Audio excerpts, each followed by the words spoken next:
Isn't this how I always look? Okay, so we're going to be talking a little bit about the Quest 2 today, a console I still have. This this story starts on my 35th birthday. Actually, I had no idea what a Quest 2 was. I was round at my sister's place, and they just asked me to try out the Quest 2 at the end of the evening, and I did. And wow, wow! So if you don't know, a virtual reality console, you just have your goggles, you have your two little controllers, and it all just works from there. You draw your space in the room to move around. So, what did I do? A little bit of Richie's Plank experience. That's basically just a game where you jump off a plank, and even though you don't actually jump, it really does feel like you do. It's very good at tricking people into thinking that there's really something there, but of course there isn't. But there's also mini games as well. There was a shooting rockets game, but of course I wasn't interested in the shooting rockets. I just wanted to fly around. So I just spent ages flying around in there, just avoiding the game and just flying, which was great fun with jetpacks. I mean, that's an experience. They also got me to try out Beat Saber, which I'm sure even people who don't play the Quest know what Beat Saber is, but for those who don't, you have two lightsabers, you hit boxes to the rhythm of music. And God, I've spent so much on DLCs on that game, just different songs you can just cut boxes to. So it's great fun. And there's about 5 difficulty settings. I think easy, normal, hard, expert, expert plus. Anything expert plus is actually quite a good fitness workout. That's that. But yeah, you get a great fun game.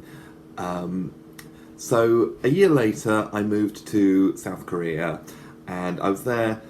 For the first 6 months, I didn't really do very much. Didn't really get out very much. I was it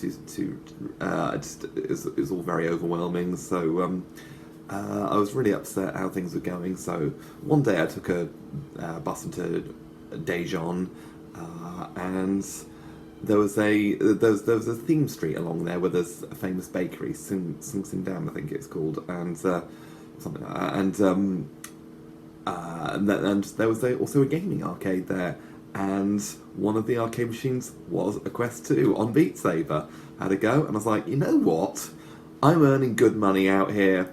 Let's go buy a Quest 2. So I got the bus out to the Samsung shop just above Emart 24 in Sejong City, just in the outskirts of the city, and I went and bought a Quest 2.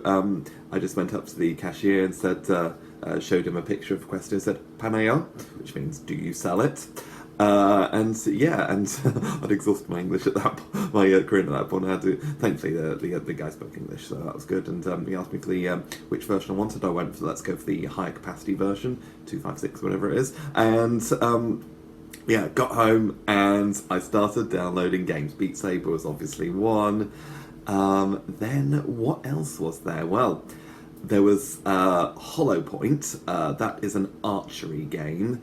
And that is honestly the best fitness workout I've ever done, using things virtually. So, I mean, they say there's other fitness stuff, but honestly, Hollow Point, you're doing the archery real life, and then you're dodging the shots that come at you after you hit something. So all the ducking and swinging your arms around. Boy, is that a fitness workout. So yeah, if you want to get a current Quest console, Hollow Point is the fitness exercise for you. So what else? And there were 2 other games I downloaded that day. One was Walkabout Mini Golf, and I'm going to say one of the greatest games I've ever played. There's just next to nothing wrong with it. It's crazy golf. And that's what it is. That's what virtual reality is ideal for. And Yeah, it's the courses are great. The physics are great. It's interesting in the way there's also mini games where you can look for lost golf balls. You can go on little scavenger hunts as well, and it's crazy golf in VR. What more do you want?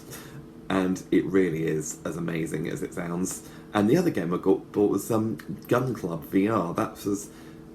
That's a surprisingly very PG version of a shooting game where you're not actually shooting real people. You're shooting cardboard versions of people. So cardboard zombies, cardboard people, and your job is to shoot as much as you can in the time offered. And the great thing about it is the reloading. So you actually physically have to take the expired clip or a magazine out, put it back in, and pull down on the trigger, stuff like that. That just makes it great fun. The only issue with that game is that the two-handed weapons like sniper and shotguns, it doesn't recognise two-handed weapons very well. That's the only downside of that game. So you can imagine the Western Wild West set DLC is incredible. That is great fun to play.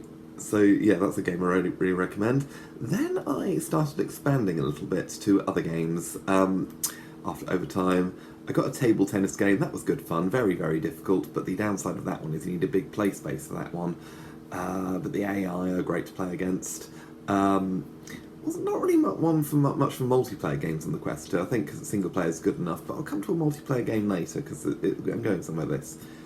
Premium Bowling, I also ordered that, or bought that, and that was great fun as well. It's bowling in VR, and it's just really freaking good. And that's one game I did do multiplayer on, because you can just be in an alley with other people, and they can sort of wave at you. And I remember one guy just waved at me and started pointing at the screen, so I gave him a little thumbs up for that.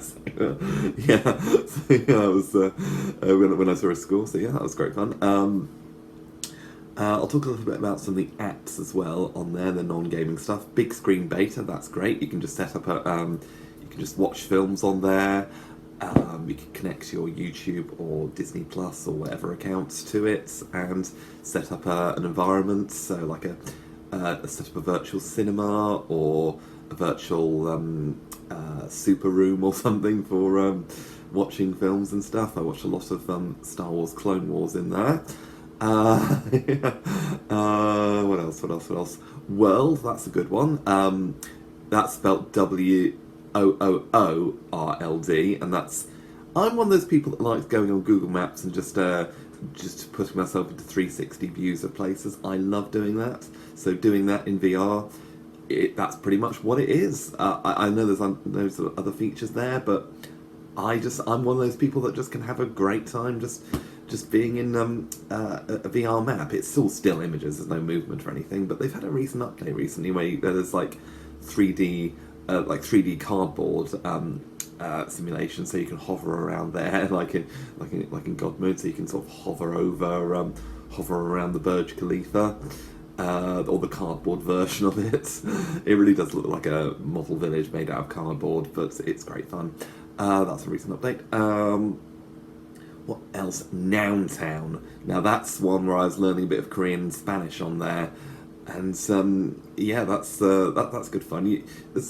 It's had some updates recently. It's very focused on the nouns, as you can tell. There's a little bit of verbs in there, and a little bit of sentences, but mostly focused on nouns. But that's good fun. That's a good fun language learning thing. What else? I've actually got the list right here of everything I played. And yeah, the next game I want to come to is a very interesting game. Probably the most unique game I've ever played. Waltz of the Wizard. Now you don't need controls. You can just there's like hand technology. Like you can it'll recognise your hand movements. And how you play that game, you move forward by doing a certain sort of movement like this. You sort of plan your map and you move forward like that. that gets you to move forward. And what you do is you're a wizard and you get to play around in a tower. There's also sort of 40 levels of 40 dungeon levels in there that you can move through, and you can put a little ring on, and that can give you voice commands. So you can voice your way through things. So you use your voice and your hands to interact. So the voice commands is what makes it so unique. I've never had a game do that before. You can say things like create a barrel, create a frog, make the frog big, slow time, and you can move through levels doing that. The one downside is the levels themselves are not unique at all. They all look the same, with just an occasional change every now and then. And there's also lots of powers which don't really come into play.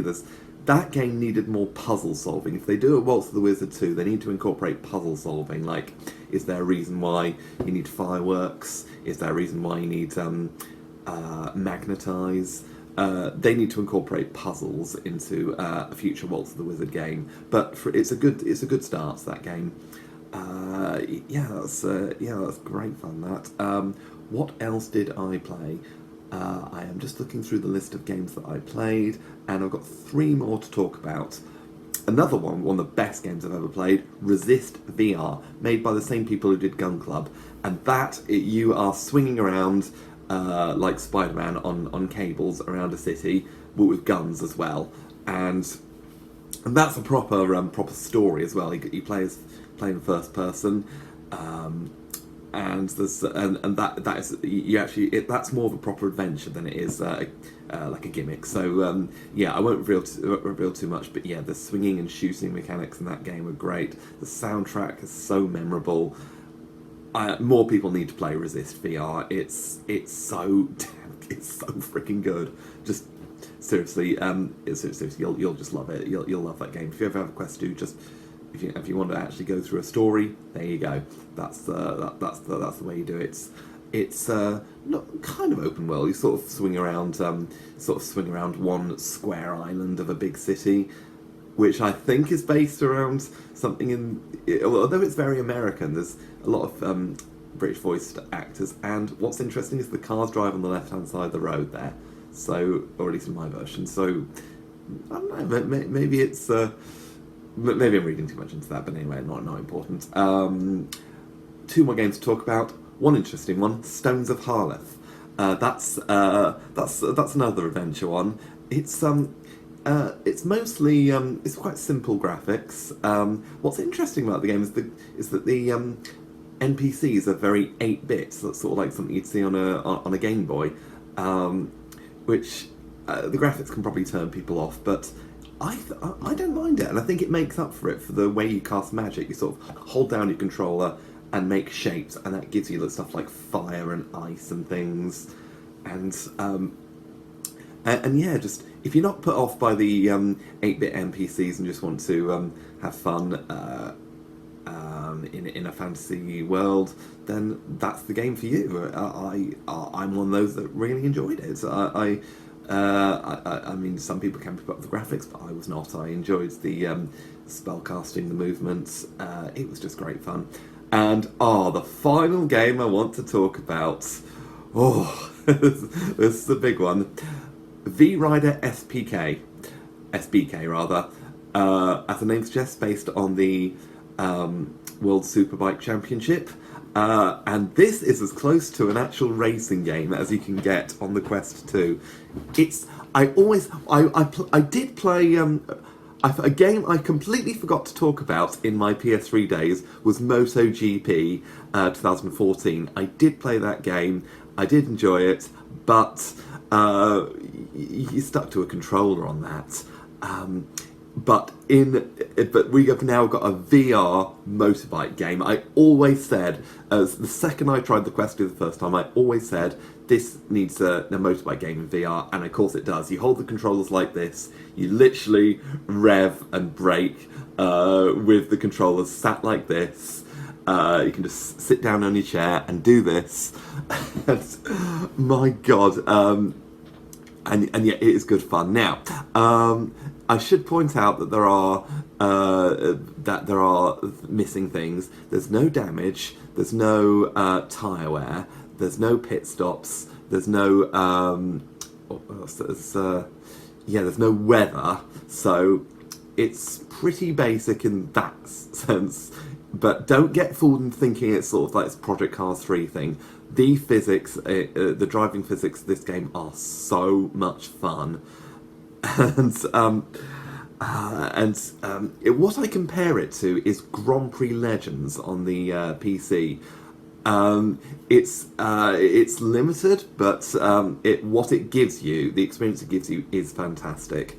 And you can forgive the lacking features for the fact that this game is very much the first of its kind.